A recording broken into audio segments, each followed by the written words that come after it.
फिर एक बार ऑनलाइन आराधना में आप सभी का स्वागत है। भजन संहिता 29 कर 1 और 2 यह कहता है, हे परमेश्वर के पुत्रों, यहोवा का, हाँ, यहोवा ही का गुणानुवाद करो। यहोवा की महिमा और सामर्थ को सराहो। यहोवा के नाम की महिमा करो। पवित्रता से शोभायमान होकर यहोवा को दंडवत करो। आइए हम प्रार्थना करते हैं। पिता, आज के दिन के लिए धन्यवाद। धन्यवाद कि हम जीवित हैं तेरी आराधना करने के लिए। अपनी आत्मा के द्वारा हमारी सहायता कीजिए। यीशु के नाम में आमीन।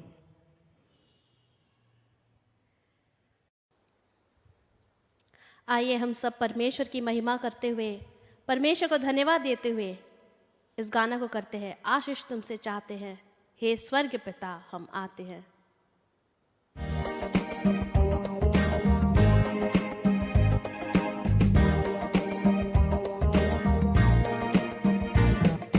आशीष तुमसे चाहते हैं, हे स्वर्ग पिता, हम आते हैं।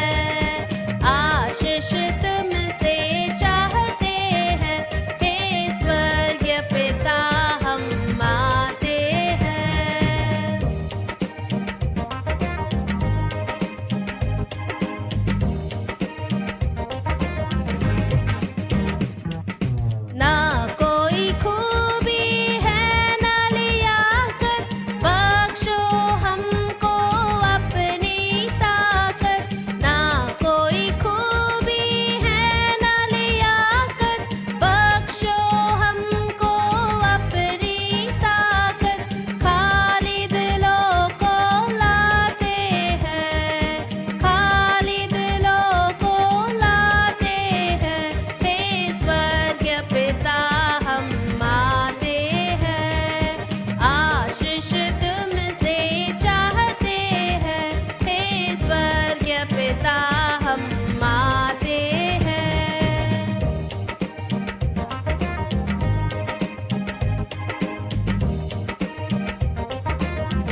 आइए हम अपने दिलों को, अपने हृदय को परमेश्वर को देते हैं, ताकि हमारे जीवन से उनका जो मर्जी है हमारे जीवन में वो पूरा कर पाए। दिल मेरा ले रब, दिल मेरा ले, हो तेरी मर्जी पूरी मुझसे। तुझको मैं ताकूं कि तेरा हूँ, अब से हमेशा हम सिर्फ तेरा ही रहे।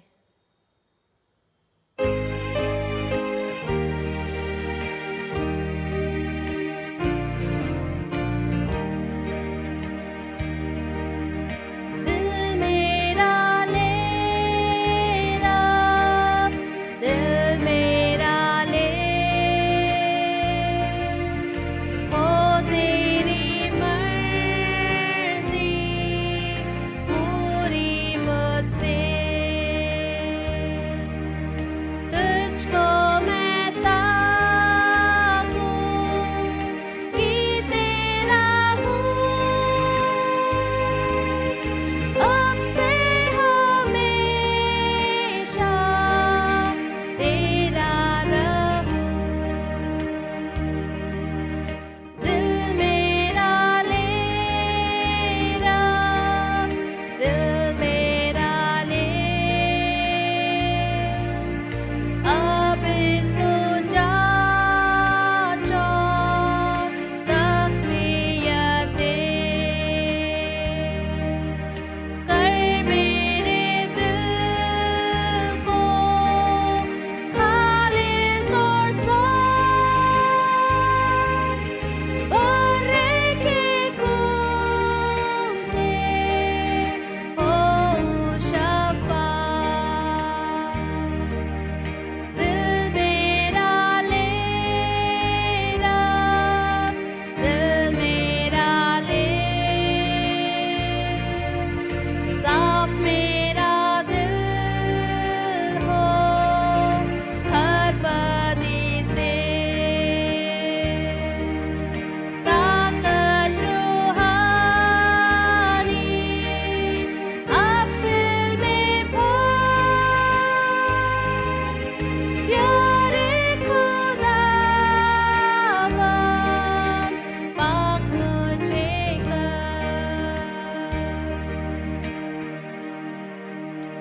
हाँ परमेश्वर, आप हमारे दिलों को साफ कर प्रभु और पाक कर, ताकि हम आपकी सेवा में हम खुले दिल से, साफ दिल से प्रभु आपके सामने जा पाए। यीशु रख सलीब के पास, चश्मा जहाँ बहता, मिलती मुफ्त जो सब को कलवरी से निकलता।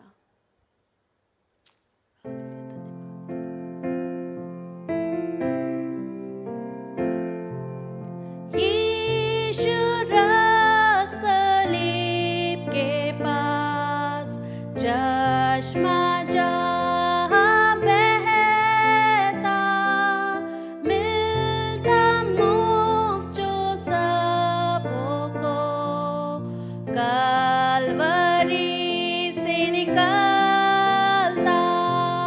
क्रूस पर खास, क्रूस पर खास, होगी मेरी नज़र, जब तक मेरी रूह खुश हो जावेगी आसमान पर। क्रूस पर खास मैं गुनहगार, प्यार को देख खुश हुआ, वहाँ दुख मुसीबत में मेरा मुंजी मुआ। क्रूस पर खास, क्रूस पर खास, होगी मेरी नज़र, जब तक मेरी रूह खुश हो जावेगी आसमान पर। क्रूस के पास से बड़े खास, देखूं तेरे दर्द को, चलो जब मैं रोज़ बरोज़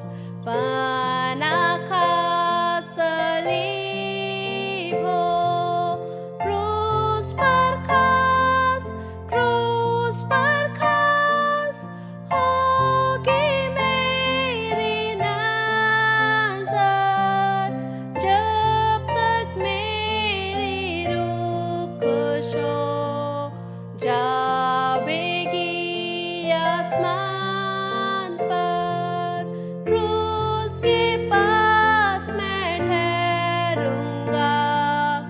इस उम्मीद को रख के कि सुनहरे वतन में पहुंचूंगा।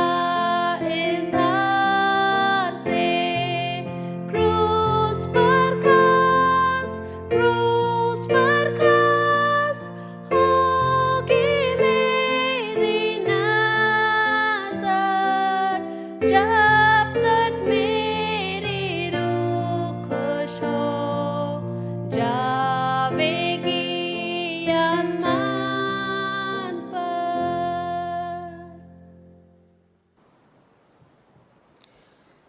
आप सबों को फिर एक बार जय मसीह की। परमेश्वर का धन्यवाद हो कि हम सब जीवित हैं। परमेश्वर का धन्यवाद हो कि परमेश्वर ने हमें सुरक्षित ही नहीं रखा वरन हमें संभाल के रखा और उसकी करुणा ने हम सबों को आज तक जीवित रखा है। इसके लिए परमेश्वर का धन्यवाद। और प्रभु को धन्यवाद देते हैं कि सप्ताह के बाद सप्ताह हम लोग ऑनलाइन प्रार्थना कर पा रहे हैं। इसके लिए परमेश्वर को विशेष कर धन्यवाद देते हैं। आप सब जितने कलीसिया के लिए प्रार्थना करते हैं और अभी भी प्रभु को उसका दशमांश और भेंट दे रहे हैं, हम विशेषकर आपके लिए आभारी हैं। लेकिन हम उनके लिए विशेषकर आभारी हैं जो आराधना में, ऑनलाइन आराधना के जरिए अपने विश्वास को बलवंत बना के रखें, पारिवारिक प्रार्थना कर रहे हैं और कलीसिया के लिए प्रार्थना कर रहे हैं। आप सबों के लिए विशेषकर हम प्रभु को धन्यवाद देते हैं। सूचना के तहत हमने अनाउंस किया था कि पास्टर जमीर जाने वाले हैं, लेकिन लॉकडाउन एक के बाद एक नए नए नियम निकलने की वजह से उनका 3 बार टिकट कैंसिल हो चुका है और नहीं हो पाया। अभी तक वो जा नहीं पाए हैं और उनका फेयरवेल का जो कार्यक्रम था वो पिछले बृहस्पतिवार को किए हैं और जैसे ही टिकट उनको मिलेगा वो यहाँ से रवाना होंगे आसाम के लिए। तो उनके लिए और उनके परिवार के लिए प्रार्थना करें। दूसरा बात, हमारे नए पास्टर जो हैं जॉनसन राय और उनके परिवार के लिए प्रार्थना करें। उनकी पत्नी दिनी, उनका बेटा जोएल और जूलियन के लिए प्रार्थना करें कि परमेश्वर उन्हें इस नए परिवेश में एडजस्ट करने के लिए अनुग्रह प्रदान करें। और ऐसी परिस्थिति में अभी लोगों को जानते भी नहीं, देखे भी नहीं, मिले भी नहीं हैं, ऐसी स्थिति में सेवा करने उनके लिए थोड़ा कठिन लग रहा है। इसलिए परमेश्वर के अनुग्रह के लिए उनके लिए विशेषकर प्रार्थना कीजिएगा। आज जब हम लोग हैं आराधना एक साथ कर रहे हैं तो उन भाई और बहनों के लिए विशेषकर प्रार्थना कीजिएगा जो लोग ऑनलाइन आराधना में भाग नहीं ले पा रहे। कितने लोग तो ऐसे हैं कि वो लोग लेना चाहिए लेकिन नहीं हो पा रहे और विश्वास में ठंडे पड़ जा रहे हैं। उनके लिए प्रार्थना करें और विशेषकर उनके लिए जिनके पास मोबाइल नहीं है, इंटरनेट का सुविधा नहीं है और वो लोग आराधना में भाग नहीं ले पा रहे, ताकि वो लोग प्रभु से दूर ना हटे। विशेष सूचना है कि हमारे ऑनलाइन आराधना का जो लिंक है वो लोगों को आप बांटें ताकि और भी अधिक लोग आशीषित हों। और हमारा चर्च का जो यूट्यूब चैनल है उसको सब्सक्राइब करें और उसके बारे में दूसरों को भी बताएं ताकि अधिक लोग इससे आशीषित हों। इस समय हम लोग उनके लिए प्रार्थना करेंगे जो लोग बीमार हैं, हमारे देश के लिए और प्रभु के मंडली के लिए आज हम विशेषकर प्रार्थना करेंगे। तो इस समय आइए हम लोग सरों को झुकाएं, एक एक के बाद एक प्रार्थना में हम लोग आगे बढ़ेंगे। पवित्र परमेश्वर प्रभु, आज तेरे चरणों में आते हैं और प्रत्येक तेरे भाई और तेरे बेटे और बेटी के लिए तुझे धन्यवाद देते हैं जो हमारे ऑनलाइन आराधना के साथ जुड़े हुए हैं। उनके परिवारों के लिए आज प्रार्थना करते हैं, उनके व्यक्तिगत जीवन के लिए आज हम प्रार्थना करते हैं परमेश्वर प्रभु कि परमेश्वर प्रभु महामारी है, परमेश्वर प्रभु जीवन का कोई भी भरोसा नहीं, हमारा जीवन भाप सा है, हमारा जीवन परमेश्वर छाया सा है, हमारा जीवन परमेश्वर प्रभु ओ परमेश्वर प्रभु ओ प्रभु बीते भर का नहीं। ऐसे हालत में आज हम तेरा धन्यवाद करते हैं कि हमें और हमारे परिवारों को तूने सुरक्षित रखा है। आज हम प्रार्थना करते हैं ऑनलाइन आराधना के द्वारा जुड़े हुए प्रत्येक परिवार को तो विशेषकर आशीष दे। उनके पारिवारिक जीवन को परमेश्वर प्रभु तेरे अनुग्रहकारी हाथों तले सुरक्षित रख परमेश्वर प्रभु। उनके जीवन के प्रत्येक पहलू में तेरी आशीष होने पाए। उनके बाल बच्चे पढ़ते लिखते प्रभु उन पर तेरी आशीष हो। और जो लोग परमेश्वर काम धंधा कर रहे हैं, व्यवसाय कर रहे हैं, उन पर तेरी आशीष हो। और हम ये मांगते परमेश्वर प्रभु कि पूरे परिवार एक साथ मिल के सबल रूप से वैवाहिक जीवन और पारिवारिक जीवन का निर्वाह कर सकें। आज विशेषकर हम मांगते परमेश्वर प्रभु कि इस समय जो भी चुनौतियां हैं परमेश्वर, उन चुनौतियों को एक साथ परिवार के साथ मिलकर परमेश्वर प्रभु सामना करने पाएं। और ऐसों की परमेश्वर विशेषकर तेरी ओर से सहायता प्राप्त हो। परमेश्वर प्रभु इस समय तेरे चरणों में आते हैं तो हम प्रार्थना करते हैं, हमारे कलीसिया में जितने लोग बीमार हैं, कई लोग बीमार हैं परमेश्वर प्रभु, उन सबों को तेरे हाथ में सौंपते हैं। और तूने जो हमें चंगाई दिया इसके लिए धन्यवाद प्रभु। लेकिन हमारे प्रिय लोग जितने लोग बीमार हैं उन सबों को तेरे हाथ में सौंपते हुए प्रार्थना करते हैं परमेश्वर प्रभु, उन्हें तू छू और चंगाई दे। हे यहोवा राफा परमेश्वर प्रभु, हे यहोवा परमेश्वर प्रभु, उन्हें स्पर्श कर और तू उन्हें चंगाई दे। आज हम प्रार्थना करते परमेश्वर हमारे बच्चे बच्चियां जो लोग परमेश्वर प्रभु मैट्रिक का परीक्षा पास हो गए, 12वीं का पास हो गए, उनके लिए हम धन्यवाद देते हैं। इस समय नए क्लास में प्रवेश करेंगे, उनके लिए परमेश्वर प्रभु फीस का जरूरत है और परमेश्वर प्रभु उनका किताब का जरूरत है, न्यू यूनिफॉर्म का जरूरत है और बहुत सारे बातें हैं प्रभु। आज हम प्रार्थना करते हैं उन सारे जरूरतों को तू पूरा कर। हमारे जितने बच्चे परमेश्वर प्रभु ऑनलाइन के जरिए पढ़ाई लिखाई कर रहे हैं उन पर तेरी आशीष हो। और इस समय परमेश्वर प्रभु ज़्यादा वो परमेश्वर प्रभु मोबाइल घाटा घाटी नहीं परमेश्वर प्रभु, लेकिन इसके जरिए परमेश्वर पढ़ाई लिखाई में आगे बढ़ने पाए, ऐसे आशीष से अनुग्रह प्रदान कर। आज विशेषकर हम प्रार्थना करते हैं हमारे जवानों के लिए, हमारे जवान लड़के लड़कियां परमेश्वर प्रभु जो शादी ब्याह के लिए सोच विचार कर रहे हैं परमेश्वर प्रभु, इनके मन, इनके प्राण, इनके आत्मा को तैयार कर प्रभु कि एक उत्तम जीवन साथी वो बन सकें। हमारे लड़कियों के लिए परमेश्वर प्रभु लड़कों की आवश्यकता है, सही जीवन साथी तूने प्रदान कर। हमारे लड़कों को सही जीवन साथी की जरूरत है प्रभु, उन्हें तू अपनी ओर से सही जीवन साथी नहीं तू दे प्रभु राजा।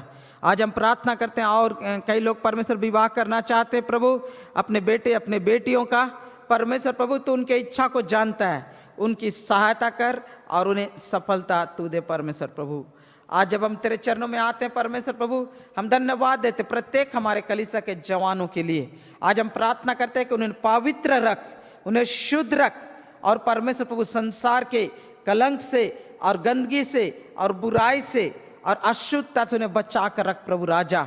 और उन्हें तेरे प्रति वफादार जिंदगी जीने के लिए, पवित्र जिंदगी जीने के लिए, नमूनामय जिंदगी जीने के लिए अनुग्रह प्रदान कर प्रभु राजा। आज हम प्रार्थना करते हैं परमेश्वर प्रभु हमारे जवान लोग तुझसे लिपटे रहें, तुझसे प्रेम करें और परमेश्वर विश्वास में और तेरी सेवा में दृढ़ बनते जाएं। परमेश्वर प्रभु हमारे जवानों के लिए विशेषकर प्रार्थना करते हैं, उनके जीवन के द्वारा मसीह परिवारों की स्थापना हो।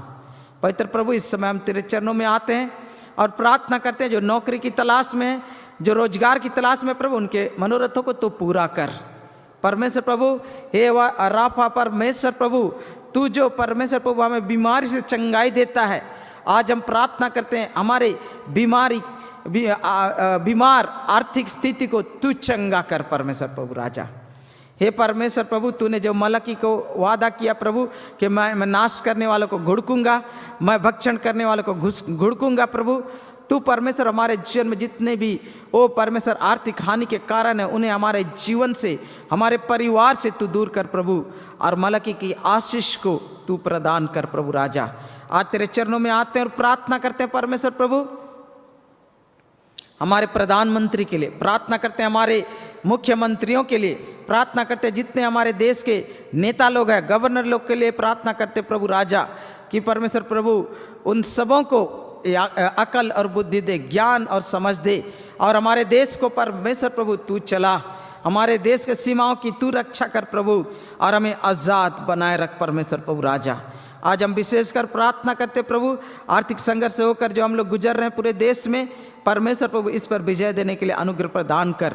भ्रष्टाचार को तो दूर कर परमेश्वर प्रभु राजा, और कोरोना वायरस की वजह से परमेश्वर बहुत जगह बहुत कुछ उल्टा पुल्टा हो रहा, उन सबों को तू सुधार दे परमेश्वर प्रभु राजा। और आज हम विशेषकर प्रार्थना करते हैं, तेरे कलीसिया को आशीष दे। तेरे कलीसिया जहाँ कहीं भी परमेश्वर प्रभु, और तेरे भक्त लोग जहाँ कहीं परमेश्वर प्रभु, उनके चारों ओर अपने शुद्धों की छावनी दे। तेरे बेटे यीशु का लोह का बेड़ा लगा दे प्रभु, और उनके परिवार की रक्षा कर परमेश्वर प्रभु। तू अकाल में भी एलिया को मांस और रोटी खिलाने वाला परमेश्वर प्रभु, अपने भक्तों के जरूरत को पूरा कर और उन्हें तृप्त कर परमेश्वर प्रभु। हम कह सकें, एवा मेरा चरवा, मुझे कुछ घटी ना होगी। वो मुझे हरी हरी चराई में ले चलता है और सुखदायक जल के झरने के पास ले चलता है। वो मेरे जी में जी ले आता है प्रभु। एक गवाही हमारे लोग देने पाए पवित्र प्रभु। आज हम प्रार्थना करते हैं परमेश्वर प्रभु, हमारे देश में तू बेदारी को लेकर आ प्रभु। वो परमेश्वर प्रभु, वो बेदारी जो तेरी आत्मा की ओर से है, वो बेदारी जो परमेश्वर प्रभु भारत कभी देखा नहीं है, वो बेदारी परमेश्वर प्रभु जो दुनिया कभी देखा नहीं परमेश्वर प्रभु। ओ परमेश्वर, अंतिम वर्षा करने वाला परमेश्वर प्रभु, आत्मा की वर्षा तू कर हमारे देश में। और परमेश्वर प्रभु तेरे राज को तू स्थापित कर। ओ परमेश्वर प्रभु, तेरे राज को तू स्थापित कर परमेश्वर प्रभु। जैसे तेरी इच्छा स्वर्ग में पूरी होती है, वैसे तेरी इच्छा इस भारत में भी पूर्ण होने पाए प्रभु राजा। सुसमाचार का काम बढ़ने पाए प्रभु राजा। शैतान के सारे रुकावट को यीशु नासरी के नाम में हम टूटा हुआ घोषित करते हैं परमेश्वर प्रभु राजा। आज हम ये प्रार्थना करते हैं प्रभु राजा कि सुसमाचार के लिए दरवाजे खुले, और जितने भी अड़चन है परमेश्वर प्रभु, उन अड़चनों के ऊपर विजय होकर हम परमेश्वर नए तरीके से तेरी सेवा और तेरे सुसमाचार का प्रचार करने वाले कलीसियाएं बन जाए प्रभु राजा। आज तेरे चरणों में आते प्रभु, और हम प्रार्थना करते हैं हमारे देश के ऊपर जो आत्मिक अंधकार है उसे तू तोड़ दे परमेश्वर प्रभु राजा।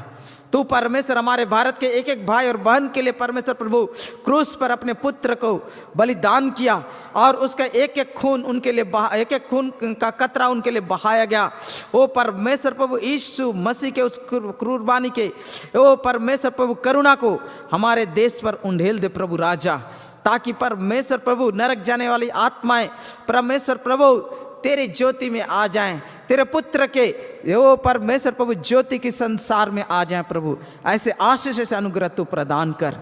आज हम प्रार्थना करते तेरे दास और दासियों के लिए जो निराशा है, ओ प्रभु जो सेवक लोग हैं परमेश्वर प्रभु अभी परमेश्वर संघर्ष कर रहे हैं, उन सबों के मनोबल को तू बढ़ा, और परमेश्वर प्रभु हम परमेश्वर प्रभु तेरी सेना और भी अग्रसर होने पाए। ओ परमेश्वर तेरा राज आने पाए प्रभु। ओ प्रभु मसीह की ज्योति हमारे देश में चारों ओर परमेश्वर फैलने पाए परमेश्वर प्रभु राजा। आज तेरे चरणों में आते और प्रार्थना करते प्रभु, हमारे देश को आर्थिक रीति से आशीष दे, हमारे देश को आत्मिक रीति से आशीष दे, हमारे देश को सामाजिक रीति से आशीष दे परमेश्वर प्रभु, ताकि हम आगे बढ़ने पाए प्रभु। हमारे जो शत्रु है परमेश्वर प्रभु हमारे ऊपर बुरी नज़र रखते हैं परमेश्वर प्रभु, लेकिन तू हमारा ढाल और तू हमारा रक्षक होले परमेश्वर प्रभु। आज हम प्रार्थना करते हैं परमेश्वर प्रभु, अपने राज को तू स्थापित कर प्रभु। तू कलीसिया को बलवंत सेना की तरह अग्रसर कर और विजय तू दे, ताकि हम कह सकें हम मसीह परमेश्वर का धन्यवाद हो जो हमें मसीह यीशु में जयवंत के उत्सव में लिए फिरता है। आज हम प्रार्थना करते हैं हमारे प्रत्येक परिवार में जहाँ भी निराशा है वहाँ आशा तू जगा दे प्रभु। ओ परमेश्वर प्रभु, जहाँ परमेश्वर आनंदहीनता है वहाँ आनंद तू दे, जहाँ आराधना की घटी है प्रभु वहाँ आराधना का ओ परमेश्वर प्रभु एक वेदी बना दे परमेश्वर प्रभु। जहाँ प्रभु प्रार्थना रुक गया परमेश्वर वहाँ घुटने में तेरे सामने आंसू बहाकर दुआ करने वाले लोगों से हमारे परिवारों को तू भर दे प्रभु। हमारे दुआ को सुन, आशीष का दाता आशीष दे। धन्यवाद प्रभु, यीशु नासरी के नाम में हम मांगते हैं, आमीन। हमारे कलीसिया का जो ऑनलाइन लिंक है दशमांश देने के लिए यहाँ पर नीचे दिखाया जा रहा, और भेंट चढ़ाने के लिए आप उसका उपयोग करें और अपना प्रभु को उसका दशमांश और अपना भेंट चढ़ाएं। और आप जो हमारे कलीसिया से नहीं जुड़े हुए हैं, कृपया आप अपने कलीसिया को अविलंब और अविरत प्रभु को उसका दशमांश और भेंट दे, ताकि कलीसिया की सेवकाई बढ़ता जाए और बना रहे। और जो लोग बाहर से हैं, जो विदेश से हैं, और अगर आप कलीसिया को सहायता करना चाहते हैं तो कृपया मुझसे संपर्क करें। चाहे कोई और 2 पास्टर हैं, इंग्लिश में और बांग्ला में भी है, उनसे संपर्क कर सकते हैं। और हम लोग का FCRA डोनेशन का जो अकाउंट है उसका डिटेल आप प्राप्त कर सकते हैं। परमेश्वर आपको आशीष प्रदान करें। कलीसिया के लिए प्रार्थना करते रहिएगा। आज प्रभु भोज है, आइए अपने मन को हम तैयार करें आराधना के द्वारा प्रभु भोज में भाग लेने के लिए। प्रभु आपको आशीष दे। आमीन।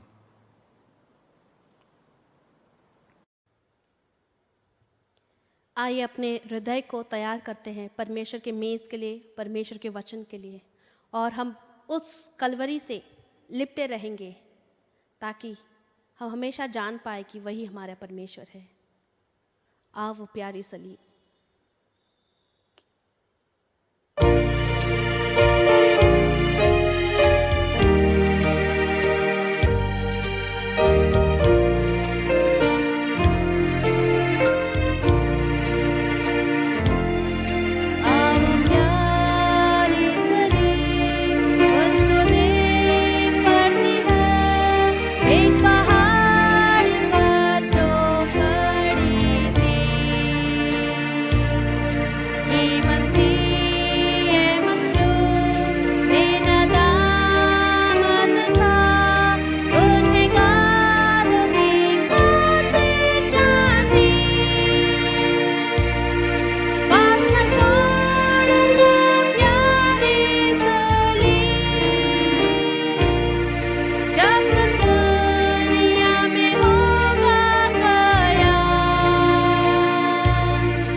लिपटा रहे उसी से कि मसलूब में है अब दिया राम। परमेश्वर यीशु ने जब हमारे लिए उस कलवरी पर बलिदान दिया, उसने हमसे कुछ भी नहीं चाहा और ना ही हमसे कुछ मांगा, और हमें उस बलिदान के लिए परमेश्वर को धन्यवाद देना चाहिए, क्योंकि उसका लहू बड़ा कीमती है और हम उससे ही पाते हैं छुटकारा। आइए अपने हृदय को तैयार करते हैं और धन्यवाद पूर्वक परमेश्वर को धन्यवाद देते हुए इस गीत को करते हैं। तेरा लहू बड़ा कीमती है प्रभु, तेरा लहू बड़ा कीमती है।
हाँ परमेश्वर, धन्यवाद देते उस बलिदान के लिए प्रभु, धन्यवाद देते उस लहू के लिए प्रभु जो बहती है उस कलवरी से।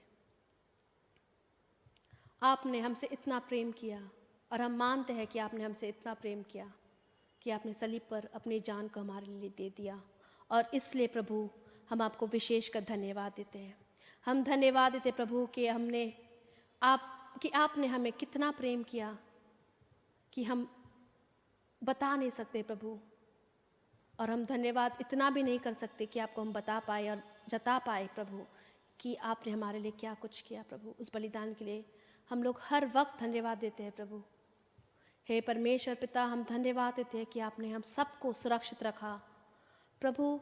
आपने हम सबको इस समय प्रभु, इस कोविड के समय आपने हमें सुरक्षित रखा, इसलिए धन्यवाद। हमारे परिवारों को सुरक्षित रखा, इसलिए धन्यवाद प्रभु। हम धन्यवाद देते प्रभु कि हम सब बहुत जन बीमार थे प्रभु, पर हम अब चंगे पाए जाते, इसलिए धन्यवाद। हे परमेश्वर पिता, हम धन्यवाद देते प्रभु कि आपने हमें फिर एक बार मौका दिया कि आपके चरणों के तले हम बैठ पाए और आपके वचन से हम प्रभु सीख पाए। प्रभु हम धन्यवाद देते हैं इस समय के लिए। प्रार्थना करते हैं प्रभु कि हम जब आपके वचन को सुनने जा रहे हैं प्रभु, हमारे दिलों को, हमारे मनों को, हमारे आँखों को, हमारे कानों को खोल प्रभु, ताकि हम लोग आपके वचन से सुनकर आशीषित होकर दूसरों को आशीष दे पाए और आशीष का कारण बन पाए प्रभु। हमारे संग रहना प्रभु, सहायता कर प्रभु कि हम आपके वचन को सुनकर पर दूसरों को बता पाए। ये प्रार्थना यीशु मसीह के नाम से चाहते हैं, आमीन। आइए मेरे साथ कृपया खोले मलकी के पुस्तक, उसका 2 अध्याय, उसका 10 पद से 16 पद।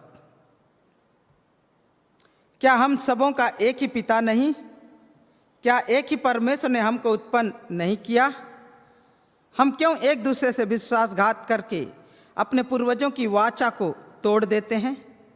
यहूदा ने विश्वासघात किया है और इस्राएल और यरूशलेम में घृणित काम किया गया है, क्योंकि यहूदा ने पराये देवता की कन्या से विवाह करके एवा के पवित्र स्थान को, जो उसका प्रिय है, अपवित्र किया है। जो पुरुष ऐसा काम करे, उसके तंबुओं में से याकूब का परमेश्वर उसके घर के रक्षक और सेनाओं के यहोवा की भेंट चढ़ाने वाले को यहूदा से काट डालेगा।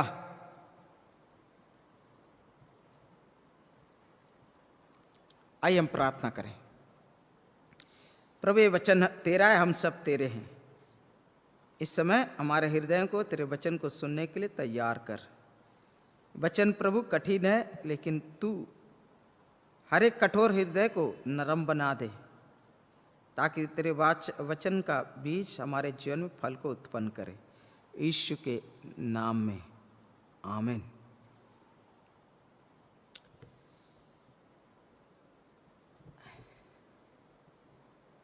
एवा की वाचा और विवाह की वाचा। एवा की वाचा और विवाह की वाचा।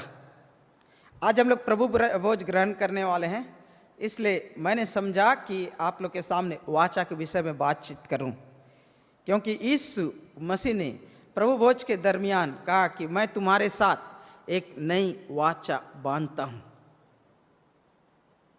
जब वाचा के रोटी में से हम लोग खाने वाले हैं, वाचा के लहू में से हम लोग पीने वाले हैं, तो आइए हम वाचा के बारे में थोड़ा से अध्ययन करें।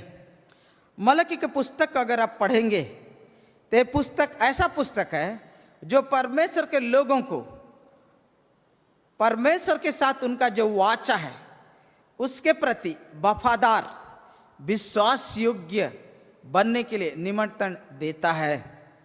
अगर 3 अध्याय को पढ़ेंगे तो आप समझ पाएंगे क्या बोल रहा है। देखो, मैं अपने दूत को भेजता हूं और वह मार्ग को मेरे आगे सुधारेगा, और प्रभु जिसे तुम ढूंढते हो अचानक अपने मंदिर में आ जाएगा। हाँ, वाचा का वह दूत जिसे तुम चाहते हो, सुनो, वह आता है। सेनाओं का यही वचन है। अगर इस वचन को पढ़ेंगे तो आप पाएगा यीशु मसीह के आगमन के बारे में बोल रहा है कि यीशु मसीह जो आने वाले हैं वो क्या करेगा? तुम जिसको ढूंढते हो अचानक अपने मंदिर में आ जाएगा। वो यीशु मसीह है। और क्या बोलता? हाँ, वाचा का वह दूत। यीशु मसीह को कहा गया है वाचा का दूत। और यही यीशु मसीह जब इस संसार में आया तो क्रूस पर अपने जान को क्रूस पर कुर्बान किया और अपने लहू को हमारे लिए बहाया, और उस लहू के द्वारा हमारे साथ एक नई वाचा को उसने हमारे साथ बांधा। और इसीलिए इस पुस्तक को आप पढ़ेंगे तो वाचा के बारे में बहुत कुछ लिखा गया है। और मलकी के पुस्तक को पढ़ेंगे तो उस जमाने में लीडर लोगों का विश्वासघात के कारण, नेताओं का राजनीतिक नेताओं का और धार्मिक नेताओं के लापरवाही के कारण, उनके परमेश्वर के प्रति उनके मंदमती होने के कारण पूरा इस्राएल देश आत्मिक रूप से पतन कर रहा था। ऐसे हालत में परमेश्वर अपने वाचा को जो इस्राएल जाति के साथ था और वाचा को जो उनके बीच में, एक दूसरे के बीच में था, उनको याद दिलाकर उन्हें फिर एक बार अपने साथ जो वाचा है उसको फिर एक बार मजबूत बनाने के लिए, फिर एक बार तरोताजा बनाने के लिए, फिर एक बार उसको पुनर्स्थापित करने के लिए निमंत्रण देता है। आइए हम लोग कई बातों को आप लोग के सामने मैं रखूंगा। हम लोग गहराई से अध्ययन नहीं करेंगे, लेकिन कई बातों का आप लोग के नज़र में मैं रखना चाहता हूं। 10 पद से हम पढ़ेंगे। क्या हम सबों का एक ही पिता नहीं? क्या एक ही परमेश्वर ने हमको उत्पन्न नहीं किया? हम क्यों एक दूसरे से विश्वासघात करके अपने पूर्वजों की वाचा को तोड़ देते हैं? यहां पर परमेश्वर का दास मलकी इस्राएल जाति को याद दिलाते हुए कहता है कि हम क्यों अपने पूर्वजों की वाचा को तोड़ देते हैं। इस्राएल जाति को, एक अध्याय को पढ़िएगा तो आप पाइएगा, इस्राएल जाति आराधना में परमेश्वर से धोखा करने के द्वारा अपने वाचा को परमेश्वर के प्रति तोड़ दिया। वो लोग अंधे और लंगड़े और लूले बलिदानों को मंदिर में लेकर आकर बलिदान करने के द्वारा आराधना में परमेश्वर को अपमानित किया। और उसी प्रकार वो लोग क्या किए हैं? 3 अध्याय को पढ़ेंगे तो वो लोग प्रभु को उसका दशमांश और भेंट ना देने के द्वारा परमेश्वर के साथ अपनी वाचा को लोग तोड़ दिए हैं। लेकिन यहाँ पर जब हम इस पुस्तक को पढ़ते हैं 2 अध्याय को, तो यहाँ पर कई बातों को हमारे सामने बताया जा रहा है। पहली बात हम लोग पाते हैं कि यहाँ बोलता है कि तुम अपने पूर्वजों की वाचा को क्यों तोड़ देते हो? हम लोग क्यों अपने पूर्वजों की वाचा को तोड़ रहे हैं? और उसका कारण क्या बोलता है? हम एक दूसरे से विश्वासघात करके। यहां पर क्या हो रहा है कि इस्राएल जाति के 12 गोत्र थे, और ये 12 गोत्र अब क्या कर रहे हैं? आपस में लड़ाई कर रहे हैं, आपस में लड़ाई कर रहे हैं। वो लोग इस याकूब के घराने के हैं, वो इब्राहिम के वंश के, वो इब्राहिम के वंश के हैं, और इसहाक और याकूब के वंश के हैं, और ये 12 गोत्र हैं। और ये 12 गोत्र अब एक दूसरे के साथ विश्वासघात कर रहे हैं, और वो लोग क्या कर रहे हैं? वाचा को तोड़ रहे हैं। ठीक है, वो लोग क्या कर रहे हैं? वाचा को तोड़ रहे हैं। दूसरा बात मैं आप लोग के सामने रख रहा हूं 12 पद से 11 से। यहूदा ने विश्वासघात किया है और इस्राएल में और यरूशलेम में घृणित काम किया गया है, क्योंकि यहूदा ने पराये देवता की कन्या से विवाह करके एवा के पवित्र स्थान को जो उसका प्रिय है अपवित्र किया है। जो पुरुष ऐसा काम करे उसके तंबुओं में से याकूब का परमेश्वर उसके घर के रक्षक और सेनाओं के एवा की भेंट चढ़ाने वाले को यहूदा से काट डालेगा। यहाँ पर दूसरा चीज हम लोग पाते हैं वो यह है कि यहाँ की परमेश्वर के नियम के प्रति पहले तो लोग एक दूसरे के प्रति विश्वासघात किए हैं और एक दूसरे से लड़ाई झगड़ा कर रहे हैं इस्राएली गोत्र लोग। दूसरा बात क्या किए हैं कि कि लोग परमेश्वर के जो नियम और कानून है उसके प्रति वफादार नहीं है, उसका विश्वासघात किया है। और उन्होंने क्या किया है कि पराये देवता की कन्या से विवाह किया। इस्राएल जाति लोग क्या वो परमेश्वर के विरुद्ध में विश्वासघात किया, पाप किया, परमेश्वर ने सजा दिया और बाबिलोन को 70 साल के लिए गुलाम बनाकर भेज दिया।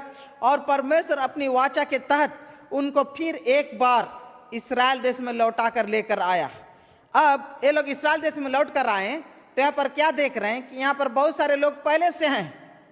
तो यहाँ पर आने के बाद क्या कर रहे हैं, वो लोग जिसको तिसको विवाह कर रहे हैं और गैर विश्वासियों को विवाह कर रहे हैं। और यहाँ पर बोलता है पराये देवता की कन्या से विवाह कर लिए हैं। यहाँ क्या और क्या किए हैं, और एवा के पवित्र स्थान को जो इसका प्रिय है अपवित्र किया है। क्या कर रहे हैं वो लोग, विवाह के मामले में खिचड़ी बना दे रहे हैं। विश्वासी लोग, इस्राएली लोग गैर इस्राएली के साथ विवाह कर रहे हैं, मूर्ति पूजकों के साथ विवाह कर रहे हैं, पराये देवी देवता के संतानों के साथ विवाह कर रहे हैं और उस देश को अपवित्र कर दिया है। ये दूसरा समस्या है। तीसरा समस्या 13 और 14 पद को मैं पढ़ रहा हूं आप लोगों के लिए। फिर तुमने यह दूसरा काम किया है कि तुमने एवा की वेदी को रोने वालों और आहे भरने वालों के आंसुओं से भिगो दिया है, यहाँ तक कि वह तुम्हारी भेंट की ओर दृष्टि तक नहीं करता और न प्रसन्न होकर उसको तुम्हारे हाथ से ग्रहण करता है। तुम पूछते हो ऐसा क्यों? इसलिए क्योंकि एवा तेरे और तेरी उस जवानी की संगिनी और ब्याही हुई स्त्री के बीच में साक्षी हुआ था, जिससे तूने विश्वासघात किया है। इस वचन को पढ़ेंगे तो आप लोग पाइएगा कि यहाँ पर क्या हुआ है कि लोग परमेश्वर के सामने आकर रो रहे हैं, परमेश्वर के वेदी को आंसुओं से भिगा रहे हैं, रो रो के दुआ कर रहे हैं। वो लोग परमेश्वर को भेंट चढ़ा रहे हैं, उसकी आराधना कर रहे हैं, उनकी उपासना कर रहे हैं, लेकिन परमेश्वर उनकी आराधना और उपासना की ओर नजर भी नहीं डाल रहा। तो ये मनुष्य लोग पूछ रहे हैं ऐसा क्यों? पुरोहित लोग भी पूछ रहे हैं ऐसा क्यों? तो परमेश्वर जवाब देता है इसलिए क्योंकि एवा ने तेरे और तेरी जवानी के संगिनी और ब्याही स्त्री के बीच में साक्षी हुआ था, जिससे तूने विश्वासघात किया है। पहला विश्वासघात यहाँ पर जो है वो लोग एक दूसरे के साथ विश्वासघात कर रहे हैं। दूसरा, उन्होंने परमेश्वर के आज्ञा का उल्लंघन करके गैर विश्वासियों के साथ विवाह करने के द्वारा परमेश्वर के साथ विश्वासघात किया है। तीसरा यहाँ पर है कि वो लोग अपने जीवन साथी के साथ विश्वासघात किया, जीवन साथी के साथ विश्वासघात किया है। और इस वचन को पढ़ने से बहुत बार समझ में नहीं आता है। यहाँ लिखता है इसलिए क्योंकि वो तेरे और तेरे उस जवानी के संगिनी और ब्याही स्त्री के बीच में साक्षी हुआ था। यहाँ पर पढ़ेंगे ना आपको पूरा समझ में नहीं आता है। ऐसा है कि वो लोग विवाह किए, नई नई दुल्हन को लेकर आए, उनके साथ आनंद उपभोग किए और अपने जवानी के दिनों में उनके साथ आनंद किए, और वो जवानी में उनके दुख और उनके सुख में उनके साथ था, उनके लिए संतान को उत्पन्न किया, उनके लिए उनकी सेवा और शुश्रूषा की। अब वो जवानी की साथी थी, जवानी की ब्याही स्त्री थी। और जब वो लोग उसके साथ विवाह किए तो बोलता परमेश्वर बोलता मैं तुम्हारा साक्षी था। लेकिन अब क्या हुआ है, वो जो जवान स्त्री अब बुढ़िया हो गई है, अब चेहरा थोड़ा झुर्री हो गया है, अब बदन ढीला हो गया है, अब पहले जैसे सुंदर नहीं रह गई है, और वो जब आकर्षक अब दिखाई नहीं दे रही है, तो पुरुष लोग क्या कर रहे हैं, अपने ये जो अब अनाकर्षक ये स्त्री को जो जीवन भर उसके साथ दी, जीवन भर उसकी सेवा की, जीवन भर उसके प्रति समर्पित थी, अब उसको क्या कर रहे मालूम है, अपने जीवन से वो लोग दूर हटा रहे हैं। बुढ़िया हो गया, चलो जवान लड़की चाहिए, बहाना ढूंढ रहे हैं, कोई ना कोई बहाना ढूंढ के उसको छोड़कर नया नवली दुल्हन को लेकर आ रहे हैं। लेकिन नया नवली दुल्हन कौन देगा? वो लोग जिसको तिसको लेके आ रहे हैं और शादी ब्याह कर रहे हैं। और बोल रहा कि तूने अपनी जवानी की संगिनी और ब्यानी हुई स्त्री के बीच में साक्षी होता जिससे तूने विश्वासघात किया। हाँ? हम लोग बहुत लोग सोचते जवान के साथ, नहीं, ये जवान थे लेकिन अब बूढ़ा बूढ़ी हो गए हैं। हाँ, अभी औरत बूढ़ी हो गई है तो उसको क्या कर रहे हैं, साइड कर दे रहे हैं। आज यही चल रहा है। हाँ? आज यही चल रहा है। और परमेश्वर बोलता है तुम लोग अपने जीवन साथी के साथ विश्वासघात किए हो। 15 पद में पढ़ रहा हूं, क्या उसने एक ही को नहीं बनाया जबकि और आत्माएं उसके पास थी?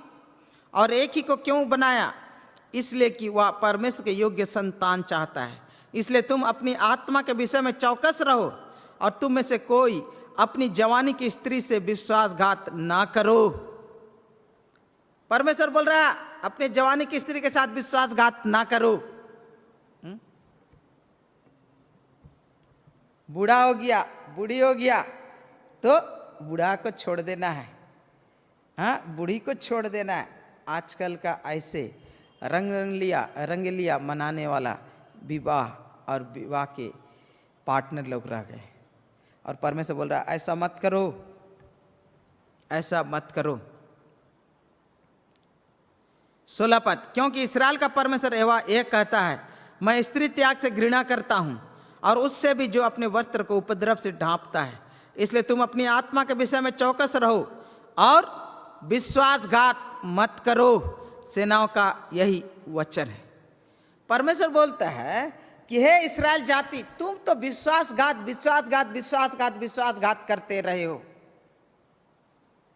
परमेश्वर बोलता है मेरे साथ तुम्हारी व्यवस्था वाचा को मजबूत करना है, मेरे साथ तुम्हारी वाचा को दुरुस्त बनाना है, मेरे साथ जो तुम्हारी जो वाचा है उसको पुनर्स्थापित करना है। क्या तुम मेरी ओर फिरना चाहते हो? तो पहले काम ये करो कि अपने भाई के साथ विश्वासघात करना छोड़ दो। परमेश्वर के साथ विश्वासघात करना छोड़ दो। तीसरा, अपने जीवन साथी के साथ विश्वासघात करना छोड़ दो। अगर आप परमेश्वर के साथ अपनी वाचा को मजबूत बनाना चाहते हैं, पुनर्स्थापित करना चाहते हैं, तो अपने परिवार में परमेश्वर की उपस्थिति में जो विवाह का वाचा था उसको मजबूत करो, उसको पुनर्स्थापित करो, उसके प्रति वफादार रहो, उसके प्रति वफादार रहो। एडवर्ड गिबन नाम का एक लेखक थे। उन्होंने 6 वॉल्यूम का एक पुस्तक लिखा जिसका नाम है the decline and fall of the Roman Empire. और 6 वॉल्यूम वाला ये पुस्तक को जो उन्होंने लिखा, तो ये 6 वाला वॉल्यूम का जो पुस्तक है जिसमें वो इस बात को वर्णन किया कि रोम साम्राज्य जो इतना शक्तिशाली और जो नाश नहीं होने वाला था वो नाश हो गया। उसके कारणों को वहाँ पर वो बताता है और उसमें से 5 कारण वो बताता है क्यों रोम का साम्राज्य विनाश हुआ। और उन 5 कारणों में से एक कारण है और वो ये है कि विवाह का जो रिश्ता था वो कमजोर कर दिया गया, यानी कि डिवोर्स को इजी बना दिया गया, डिवोर्स को आम बात बना दिया गया, यानी कि पारिवारिक जीवन को अस्थिर और पारिवारिक जीवन जो पवित्र रिश्ता रहता है वो रिश्ता को कमजोर बना दिया गया, जिसके फलस्वरूप जब परिवार टूटा तो समाज टूटा, समाज टूटा तो देश और साम्राज्य टूटा। आज जब हम प्रभु भोज को ग्रहण करने वाले हैं मेरे प्रियो, मैं आपसे ये अनुरोध करता हूं, पूछिए क्या हम परमेश्वर के प्रति विश्वासघात कर रहे हैं? क्या अपने जवानी के जीवन साथी के साथ हम विश्वासघात कर रहे हैं? क्या हम एक दूसरे के प्रति वफादार हैं? प्रभु के प्रति अपने वफादारी को अगर मजबूत करना है तो विवाह के वाचा को मजबूत करें। प्रभु से कहें, प्रभु कुछ भी क्यों ना हो, मैं अपने परिवार के प्रति वफादार बना रहूँगा। परमेश्वर आपको ऐसा करने में सहायता करे। आइए हम प्रार्थना करें और प्रभु भोज के लिए अपने आप को तैयार करें। प्रभु इस समय तेरे चरणों में आते हैं। प्रभु सरल रीति से तेरे चरणों में इस वचन को रखते हैं।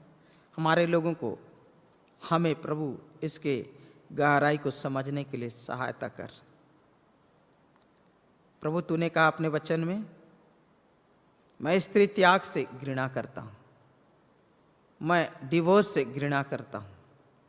प्रभु हमारे लोगों को इस मामले में मजबूत कर। पवित्र प्रभु तेरा धन्यवाद तेरे वचन के लिए।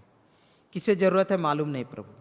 आज हम प्रार्थना करते हमारे लड़के लड़कियां विवाह करेंगे। आजकल के लड़का लड़की शादी विवाह को खिलवाड़ समझते हैं प्रभु। हम चाहते हैं कि विवाह की वाचा जो जीवन भर के लिए, प्रभु इसके गहराई को समझते हुए कोई भी रिश्ता में प्रवेश करे। विवाह करने के पहले सावधानीपूर्वक अपने जीवन साथी को चुने और जीवन भर उनके प्रति वफादार बने रहे। ऐसे आशीष, ऐसे अनुग्रह तू प्रदान कर। यीशु मसीह के नाम में हम मांगते हैं, आमीन। इफिसी का पुस्तक उसका 5 अध्याय का 25 पद से मैं पढ़ रहा हूँ। हे पत्नियों, अपनी अपनी पत्नी से प्रेम रखो, जैसा मसीह ने भी कलीसिया से प्रेम करके अपने आप को उसके लिए दे दिया, कि उसको वचन के द्वारा जल के स्नान से शुद्ध करके पवित्र बनाए और उसे एक ऐसी तेजस्वी कलीसिया बनाकर अपने पास खड़ी करे, जिसमें ना कलंक, ना झुर्री, ना कोई और ऐसी वस्तु हो, वरन पवित्र और निर्दोष हो। इसी प्रकार उचित है कि पति अपनी अपनी पत्नी से अपनी देह के समान प्रेम रखे। जो अपनी पत्नी से प्रेम रखता है वह अपने आप से प्रेम रखता है, क्योंकि किसी ने कभी अपने शरीर से बैर नहीं रखा, वरन उसका पालन पोषण करता है, जैसा मसीह भी कलीसिया के साथ करता है, इसलिए कि हम उसकी देह के अंग हैं। इस कारण मनुष्य अपने माता पिता को छोड़कर अपनी पत्नी से मिला रहेगा और ये दोनों एक तन होंगे। यह भेद तो बड़ा है, पर मैं यहाँ मसीह और कलीसिया के विषय में कहता हूँ। पर तुम में हर एक अपनी पत्नी से अपने समान प्रेम रखे और पत्नी भी अपने पति का भय माने। प्रभु भोज के समय में इस वचन को पढ़ने का मेरा उद्देश्य ये है, या व्याख्या करना और बताना कि पति पत्नी का जो रिश्ता है वो प्रभु यीशु मसीह का कलीसिया के साथ जो रिश्ता है उसका एक दृष्टांत है। बोलता है 23 पद में, क्योंकि पति पत्नी यहाँ बोलता है 25 पद में, हे पतियों, अपनी अपनी पत्नी से प्रेम रखो, जैसा मसीह ने भी कलीसिया से प्रेम करके अपने आप को उसके लिए दे दिया। कलीसिया हम सब यीशु मसीह के दुल्हन है और हम सबों के लिए यीशु मसीह ने अपने आप को दे दिया। क्या करके? बलिदान करके क्रूस पर। उसने हमारे पापों को दूर करने के लिए, हमारे साप को दूर करने के लिए, हमारे साथ अपने रिश्ता को दुरुस्त करने के लिए, जोड़ने के लिए, मरे हुओं को जीवित करने के लिए, शत्रुओं को अपने संतान बनाने के लिए, नरकगामियों को स्वर्गगामी बनाने के लिए यीशु मसीह ने क्रूस पर बलिदान किया। उसका उद्देश्य क्या था? बोलता है कि उसे वचन के जल के द्वारा जल के स्नान से शुद्ध करके पवित्र बनाए, ताकि कलीसिया को क्या बनाए? पवित्र बनाए। उसके बाद उसको बोलते हैं उसे एक तेजस्वी कलीसिया बनाकर अपने पास खड़ी करे। उसके बाद बोलता है जिसमें ना कलंक हो, ना झुर्री, ना कोई और ऐसी वस्तु। हाँ, कलीसिया जो उसकी दुल्हन है उसमें वो कलंक नहीं चाहता है, वो झुर्री भी देखना नहीं चाहता। बुढ़िया हो जाने से क्या होता है? झुर्री दिखाई देता है। बोलता है वो भी नहीं चाहिए, कि वरन क्या बोलता है? पवित्र हो और क्या हो? निर्दोष हो। इसीलिए मेरे प्रियो, आप उसके दुल्हन हैं। अपने जीवन को निर्दोषता में यीशु के लहू के द्वारा धोकर निर्दोषता में बढ़िए, अपने जीवन को और भी पवित्र बनाइए। और इस समय प्रभु भोज में भाग लेने से पहले आइए अपने सरों को झुकाएं, आंखों को बंद करें। इस समय अगर कोई गुनाह और पाप हमने किए हैं तो परमेश्वर हम लोग क्षमा मांगे, इस मेज में भाग लेने के लिए योग्य बने।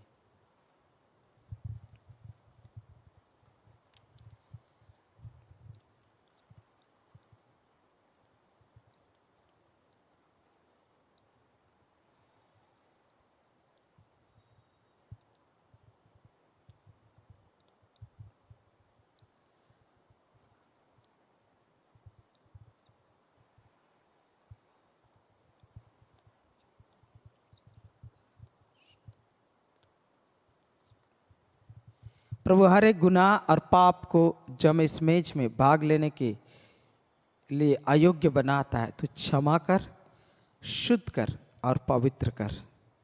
इसके लायक हमें तू फिर एक बार बना दे। तेरे बेटे यीशु के नाम में मांगते हैं, आमीन।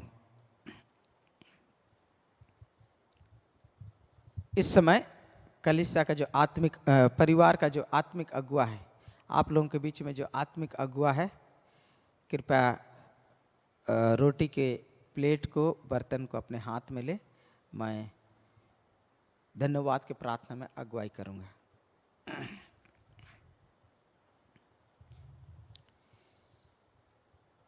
हे परमेश्वर प्रभु, इस समय तेरा धन्यवाद करते हैं कि तेरे पुत्र यीशु मसीह ने अपने आप को हमारे लिए कुर्बान किया।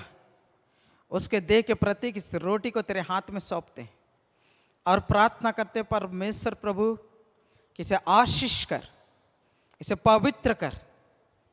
और परमेश्वर प्रभु, जब हम इसे ग्रहण करते हैं, मसीह की देह में जो सहभागिता है वो नई रीति से हमारे जीवन में, हमारे प्राण में, हमारे आत्मा में प्रवाहित होने पाए। और हमारे सहभागिता को जो तेरे साथ है प्रभु, मजबूत कर,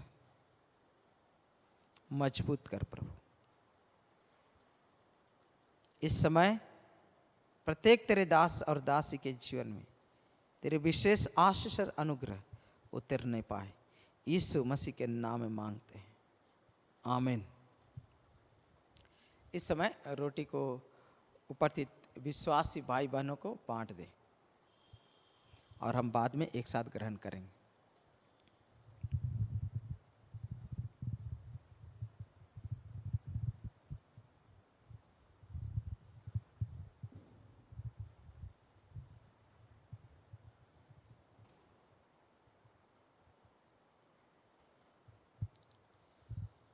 जिस रात यीशु पकड़ाया गया, उन्होंने रोटी ली, धन्यवाद करके उसे तोड़ी और अपने शिष्यों को देते हुए कहा, यह मेरा शरीर है जो तुम्हारे लिए है, मेरे स्मरण के लिए यही किया करो।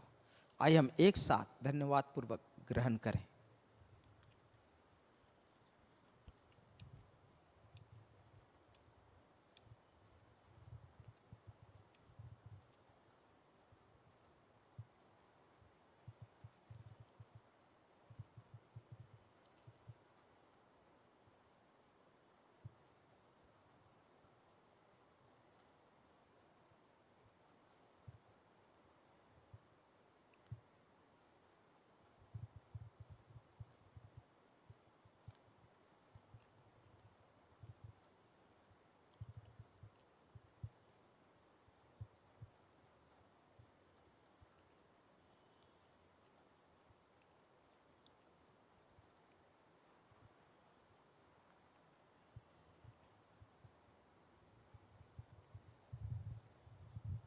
इस समय आपके बीच में जो आत्मिक अगुवा है, कृपया कटोरा को, दाखरस को अपने हाथ में ले।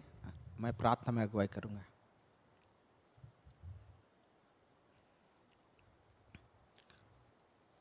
प्रभु, इस कटोरे के लिए तुझे धन्यवाद देते हैं जो तेरे पुत्र यीशु के लहू का प्रतीक है, जिसके विषय में कहा गया है,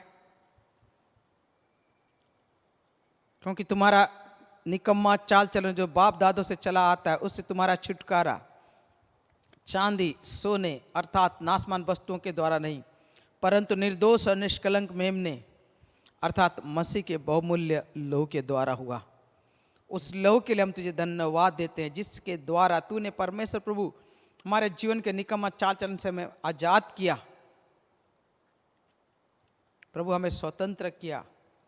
स्वतंत्रकारी तेरे लहू के लिए हम तुझे धन्यवाद देते हैं। इस समय दाग के इस लहू को आशीष कर, इसे शुद्ध और पवित्र कर और सहभागिता का एक विशेष माध्यम तू बना दे। प्रभु प्रभु तेरे लहू के लिए धन्यवाद। ये प्रार्थना तेरे बेटे यीशु मसीह के नाम में मांगते हैं, आमीन। इस समय जो भी आत्मिक अगुआ हैं, कृपया विश्वासी भाई बहनों को दाखरस को बांटते और हम लोग एक साथ इसमें भाग लेंगे।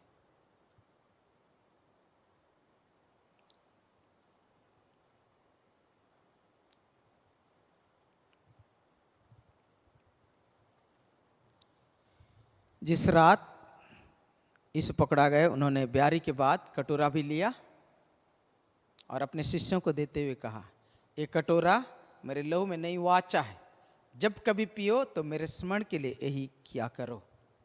आइए उसके कुर्बानी को याद करते हुए धन्यवाद पूर्वक हम इसे एक साथ ग्रहण करें।